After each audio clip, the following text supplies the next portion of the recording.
Bismillahirrahmanirrahim. Assalamualaikum warahmatullahi wabarakatuh. Alhamdulillahirrabbilalamin. Wassalatu wassalamu ala asyrafil anbiya'i wa mursalin wa ala alihi wa sahbihi ajma'in. Alhamdulillah, syukur kita kepada Allah Subhanahu wa taala kerana pada hari ini kita akan berkongsi satu ilmu dalam bidang perguruan. Untuk itu bersama saya Nurul Syamimi binti Muhammad Debuan selaku moderator anda pada hari ini. Dan hari ini saya tidak keseorangan kerana saya ditemani oleh seorang ahli panel yang sangat berkaliber dalam bidang perguruan. Beliau merupakan seorang guru di sekolah menengah, seorang guru pendidikan Islam di Sekolah Menengah Kebangsaan Tan Sri Jaafar Albar, Daerah Kota Tinggi, Johor Darul Takzim. Beliau telah mengajar hampir 20 tahun dan beliau telah diserap masuk dalam Kementerian Pelajaran Malaysia sejak tahun 2011. Dan beliau ialah Ustaz Radizal bin Muhammad Debuan. Baiklah Ustaz, kita teruskan dengan soalan yang pertama, iaitu apakah yang Ustaz faham tentang profesional keguruan? Assalamualaikum warahmatullahi wabarakatuh. Apa yang saya faham mengenai dengan profesion perguruan ialah satu profesion yang sangat mulia, di mana ia merupakan satu usaha yang sentiasa berterusan untuk kita membina warga negara Malaysia yang seimbang dari sudut rohaninya, jasmaninya, emosinya, inteleknya, dalam kita mewujudkan generasi masa depan yang mampu untuk berdaya saing di peringkat global umumnya dan di peringkat negara kita khususnya, untuk mewujudkan masyarakat yang lebih seimbang dari sudut segala-galanya. Bagaimana pula seorang guru pendidikan Islam ini mengadaptasi subjek agama ini seiring dengan perkembangan teknologi, dan apakah kaedah pembelajaran yang boleh digunakan semasa proses pengajaran dan pembelajaran ini dijalankan? Bagaimanakah guru pendidikan Islam mengadaptasi subjek pendidikan Islam seiring dengan perkembangan teknologi itu, di mana guru-guru pendidikan Islam perlu mengikuti perkembangan teknologi terkini agar kita tidak ketinggalan dari sudut penguasaan teknologi. Dan yang keduanya, kita gunakan teknologi itu sebagai satu metod untuk kita menyampaikan sesuatu yang sudah semestinya diperlukan oleh anak-anak Islam kita, agar pendidikan Islam itu tidak ketinggalan berbanding dengan subjek-subjek yang lain. Dalam kaedah pembelajaran semasa PDP, saya menggunakan beberapa kaedah, antaranya kaedah pemusatan kepada guru, yang keduanya pemusatan kepada bahan, dan ketiganya pemusatan kepada murid.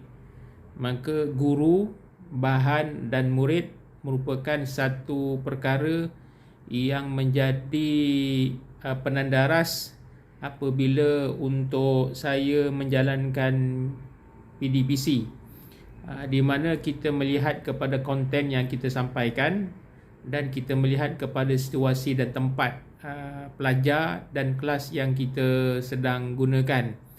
Maka dengan itu, pendekatan-pendekatan itu adalah perlu sesuai.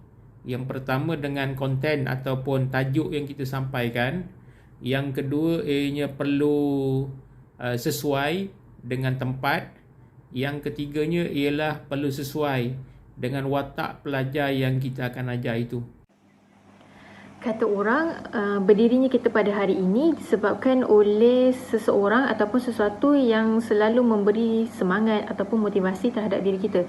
Oleh itu, bagi Ustaz sendiri, siapakah yang selalu memberi motivasi ataupun yang menjadi idola Ustaz sendiri yang untuk menjadi seorang guru yang profesional? Berhubung dengan soalan siapakah yang memberi motivasi untuk menjadi guru yang profesional itu? Yang pertama ialah kita berbalik kepada firman Allah. Allah firmankan, ba'da a'udzubillahi minasyaitonir rajim, yarfa'illahu alladhina amanu minkum walladhina utul ilma darajat. Dan yang kedua, baginda Nabi SAW telah bersabda, adabani rabbi fa ahsin ta'dibi. Maka sewajarnya sebaik-baik guru, sebaik-baik murabbi yang menjadi motivasi kepada saya untuk menjadi seorang guru yang profesional ini ialah dengan kita merujuk kepada Rasulullah sallallahu alaihi wasallam, dan kita memahami bahawa profession perguruan itu adalah profession yang sangat murni dan sangat mulia, yang mana Rasulullah menyatakan salah satu perkara yang menjadi keuntungan kepada kita daripada 3 perkara yang kita tinggalkan walaupun kita telah kembali ke rahmatullah, apabila mati anak Nabi Allah Adam itu, maka terputuslah segala amalannya hanya melainkan 3, iaitu sadaqatun jariyah, sedekah yang mengalir. Yang kedua, ilmun yuntafa'u bih, ilmu yang bermanfaat dengannya. Dan yang ketiga, anak yang saleh yang mendoakan kepada orang tuanya. Seterusnya Ustaz, untuk menjadi seorang guru yang profesional, apakah ciri-ciri yang perlu ada dalam diri guru tersebut? Pada pendapat saya, ciri-ciri guru yang profesional itu di mana seorang guru itu beliau dapat melahirkan generasi yang bakal ditinggalkannya itu ialah generasi yang berwawasan, yang berdaya saing dari sudut kerohanian dan ilmunya. Baiklah Ustaz, umum kita tahu bahawa pendidikan pada hari ini telah bertukar arah kepada pembelajaran abad ke-21, PAK 21, yang mana seorang guru ni tidak lagi menggunakan istilahnya chalk and talk. Guru mengajar, murid hanya mendengar. Sekarang tidak lagi kita menggunakan istilah tersebut, orang kata. Malahan murid-murid sekarang yang melaksanakan tugas, melaksanakan aktiviti, dan guru ni akan menjadi pemudah cara dalam PDP yang dilaksanakan. Jadinya Ustaz, adakah seorang guru yang profesional memberi impak kepada seseorang murid pada abad ke-21 ini Ustaz? Persoalan adakah seorang guru yang profesional memberi impak kepada seorang murid pada abad ke-21? Ya, sudah semestinya seorang guru itu dia memberi kesan secara langsung dan tidak langsung kepada anak muridnya. Maka perkara itu tidak dapat dinafikan kombinasi antara seorang guru dan seorang murid. Bahkan sesungguhnya kita berada sekarang ini dalam keadaan seperti ini tidak lain dan tidak bukan adalah sumbangan guru-guru kita. Baiklah Ustaz, untuk soalan yang terakhir, bagaimanakah guru ini membangunkan kompetensi diri sebagai seorang guru pendidikan Islam? Bagaimanakah cikgu membangunkan kompetensi diri sebagai guru pendidikan Islam? Sudah barang tentunya kita perlu mempunyai pendidikan yang sebaiknya, dan yang keduanya kita perlu memantapkan diri kita dengan kemahiran-kemahiran serta teknologi-teknologi terkini agar kita dapat menyebarluaskan ilmu itu dengan sebaik mungkin.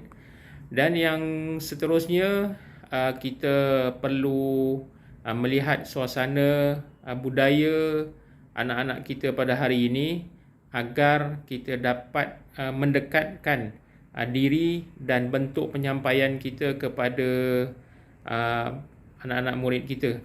Dan seterusnya, antara yang lain ialah dari sudut kerohanian, dengan kita membanyakkan doa. Doa itu sebagai senjata seorang mukmin.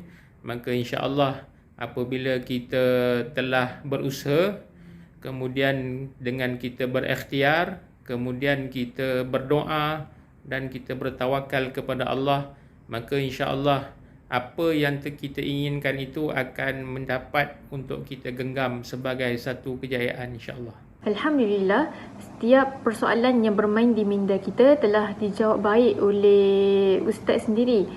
Terima kasih Ustaz. Setiap pendapat dan pandangan Ustaz yang telah Ustaz berikan kepada kami pendengar pada hari ini, dan semoga jawapan Ustaz dapat memberi dan dapat membantu khususnya diri saya sendiri dan juga pendengar-pendengar di luar sana, khususnya yang sedang menjadi guru dan akan menjadi guru, yang mendengar jawapan Ustaz ini supaya dapat ambil dan terapkan dalam diri mereka untuk menjadi seorang guru yang berkaliber untuk anak didik kita sendiri.